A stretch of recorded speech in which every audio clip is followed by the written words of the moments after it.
Muy buenos días. El día de hoy es Jueves Santo. Ya estamos en el Triduo Pascual, es decir, estos 3 días que están muy unidos entre ellos, que no los podemos separar. El día de hoy, solamente como una cápsula litúrgica te lo digo, iniciamos la celebración como usualmente se celebra, en el nombre del Padre, del Hijo y del Espíritu Santo, y luego el sacerdote da el saludo.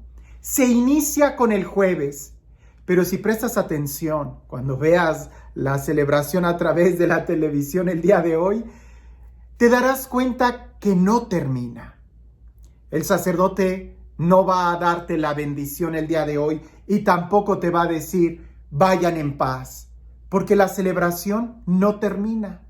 Usualmente después de la comunión, simplemente hay una procesión con el Santísimo y se deposita en un lugar para que estemos orando. Esa procesión simboliza que Jesús es trasladado en la noche al huerto de los olivos y luego es apresado y es llevado de un lugar a otro lugar para estarlo juzgando. De ahí la tradición de visitar los 7 templos. Pero el viernes, cuando lleguemos a la celebración, te darás cuenta que tampoco inicia. No inicia diciendo en el nombre del Padre, el Señor esté con... No, de hecho, simplemente hay silencio. El sacerdote llega, se postra ante el altar que está desnudo, se pone de pie, está la celebración litúrgica y tampoco termina. No hay bendición. El sábado en la noche, cuando nos reunimos y prestas atención, tampoco inicia con ningún saludo. Entra de lleno a la bendición del fuego. Pero cuando termina, ahí sí termina. Hay bendición y hay un vayamos jubilosos. ¿Qué es lo que te estoy diciendo? Que la celebración que empieza el día de hoy no termina. Continúa mañana viernes. Y mañana viernes ni empieza ni termina esa celebración porque es continuación de la de hoy. Y no va a terminar porque se va a prolongar hasta el sábado. De tal manera que la celebración del día de hoy es casi, pudiéramos decir que litúrgicamente una, porque se va a continuar hasta el sábado. El Evangelio del día de hoy, a pesar de que lo pudiéramos leer y que pudiéramos meditar muchas cosas de él, 3 aspectos deben de sobresalir. Número 1, la institución de la Eucaristía. Está clarísimo. Es voluntad de Jesús el querer quedarse en la Eucaristía. Número 2, junto con ello, la institución del sacramento sacerdotal. Él a sus discípulos, ahora sí, los reviste de todo poder para que continúen haciendo lo mismo que él hacía, no como enviados, sino ahora en la persona de él mismo. Y tercer punto, el mandamiento del amor, que ahí debe de quedar claro. Si hemos entendido lo que él ha hecho por nosotros, entonces nosotros también debemos de hacerlo los unos por los otros. Te invito a que escuches el Evangelio y que trates de abrir tu corazón para que a pesar de la situación podamos escuchar la voz de Jesús y podamos hacernos sensibles a lo que él quiere decirnos. Antes de la fiesta de la Pascua, sabiendo Jesús que había llegado la hora de pasar de este mundo al Padre, y habiendo amado a los suyos que estaban en el mundo, los amó hasta el extremo. En el transcurso de la cena, cuando ya el diablo había puesto en el corazón de Judas Iscariote, hijo de Simón, la idea de entregarlo, Jesús, consciente de que el Padre había puesto en sus manos todas las cosas, y sabiendo que había salido de Dios y a Dios volvía, se levantó de la mesa, se quitó el manto y tomando una toalla se la ciñó. Luego echó agua en una jofaina y se puso a lavarle los pies a los discípulos y a secárselos con la toalla que se había ceñido. Cuando llega a Simón Pedro, éste le dijo: Señor, ¿me vas a lavar tú a mí los pies? Jesús le replicó: Lo que estoy haciendo, tú no lo entiendes ahora, pero lo comprenderás más tarde. Pedro le dijo: Tú no me lavarás los pies jamás. Jesús le contestó: Si no te lavo, no tendrás parte conmigo. Entonces le dijo Simón Pedro: en ese caso, Señor, no solo los pies, sino también las manos y la cabeza. Jesús le dijo: el que se ha bañado no necesita lavarse más que los pies, porque todo él está limpio, y ustedes están limpios, aunque no todos. Como sabía quién lo iba a entregar, por eso dijo: no todos están limpios. Cuando acabó de lavarles los pies, se puso otra vez el manto, volvió a la mesa y les dijo: ¿comprenden lo que acabo de hacer con ustedes? Ustedes me llaman maestro y señor y dicen bien, porque lo soy. Pues si yo, que soy el maestro y señor, les he lavado los pies, también ustedes deben lavarse los pies los unos a los otros. Les he dado ejemplo para que lo que yo he hecho con ustedes, también ustedes lo hagan. A diferencia de los evangelios sinópticos, el Evangelio de San Juan no narra la institución eucarística, no narra ese momento como los otros evangelios. Si tú lees Mateo, Marcos y Lucas, ahí sí queda bien explícito que Jesús les dice a los discípulos, tomando pan, lo bendijo, lo partió y les dijo: toman y coman todos de él, porque este es mi cuerpo. Al final de la cena tomó un cáliz lleno de vino, dio la acción de gracias y lo pasó a sus discípulos. En el evangelio que acabamos de leer no viene. ¿Por qué? Porque San Juan le dedica un gran capítulo a hablar de que Jesús es verdaderamente el pan de vida.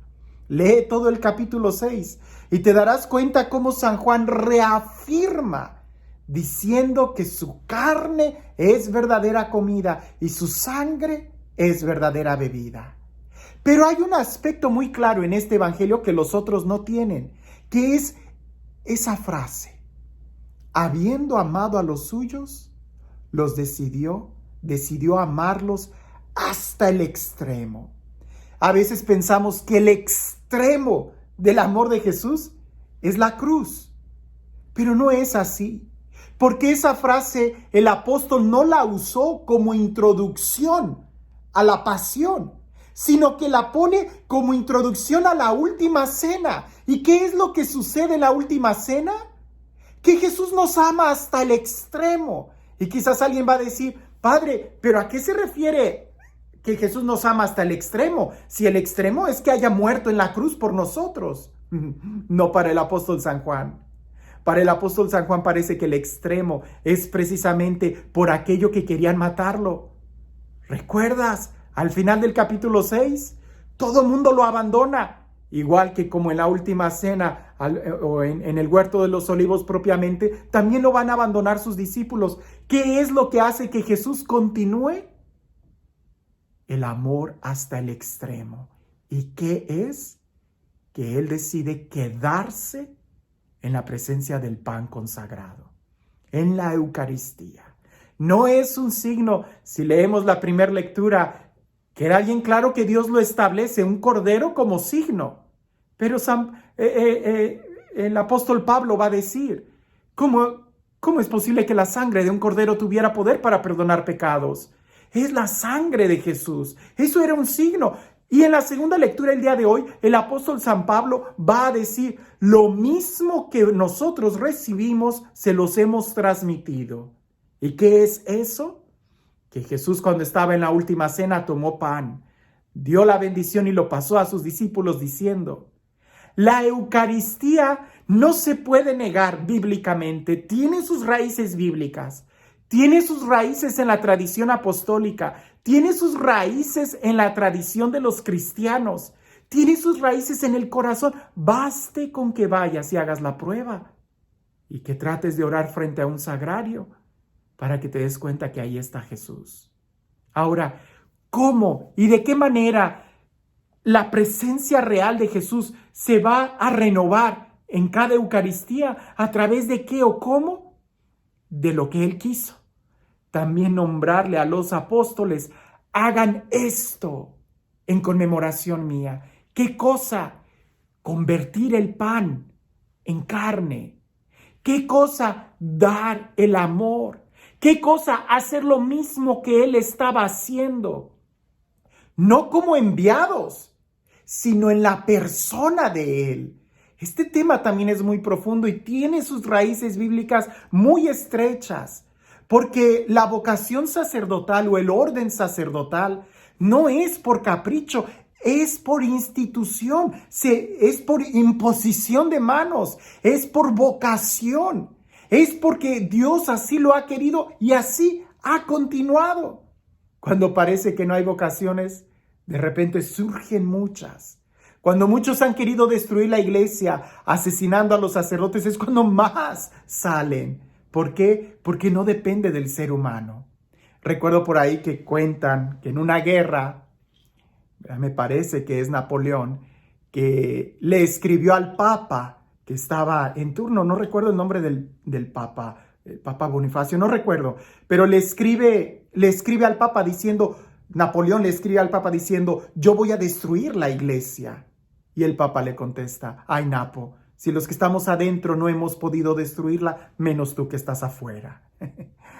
Es Dios quien sostiene a la iglesia, a través de los sacerdotes, quienes continúan haciendo lo que Cristo hizo, predicando la palabra, perdonando pecados, bautizando, ofreciendo el sacrificio del altar, dando los sacramentos de la misma forma como ellos lo recibieron de la presencia de Jesús. Pero lo más interesante, y creo que pudiera ser algo que deberíamos nosotros de reflexionar, es Jesús lavó los pies. Y le dice Jesús a Pedro, tú ahora no lo vas a entender, lo entenderás después. Yo me pregunto, ¿hasta cuándo entenderemos que la vocación del cristiano es el servicio? ¿Hasta cuándo vamos a entender que hay más alegría en servir, en darnos, que en querer recibir para nosotros?